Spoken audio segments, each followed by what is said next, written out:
Satyabama Institute of Science and Technology, Chennai and Sri Perumbudur. நாளை மறுநாள் தொடங்குகிறது தென்மேற்கு பருவமழை. தென்மேற்கு பருவமழை முன்னதாகவே தொடங்க வாய்ப்பிருப்பதாக வானிலை மையம் தெரிவித்திருக்கிறது. விவரங்களோடு செய்தியாளர் தாயுமானவன் இணைந்திருக்கிறார். தாயுமானவன், வணக்கம்.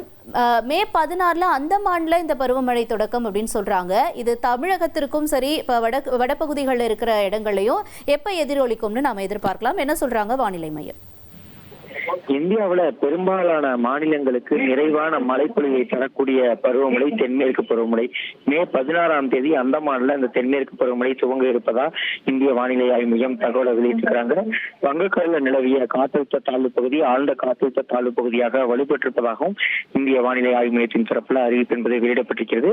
வங்கக்கடலில் நிலையிடக்கூடிய சாதகமான சூழல் காரணமாக இந்த ஆண்டு தென்மேற்கு பருவமழை வழக்கத்தை விட முன்னதாகவே தொடங்க வாய்ப்பிருப்பதாக தெரிகிறது.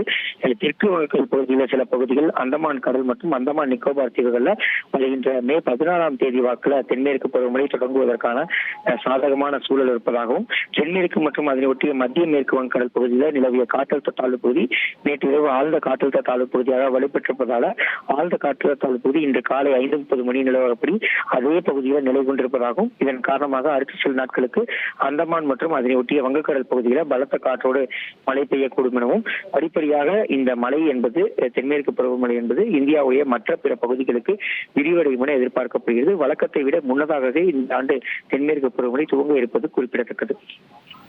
ரைட், உங்களுடைய தகவல்களுக்கு நன்றி தாயுமானவன். தென்மேற்கு பருவமழை நாளை மறுநாள் அந்தமானில் தொடங்க இருப்பதாக அதிகாரப்பூர்வ அறிவிப்பை வெளியிட்டிருக்கிறது வானிலை ஆய்வு மையம்.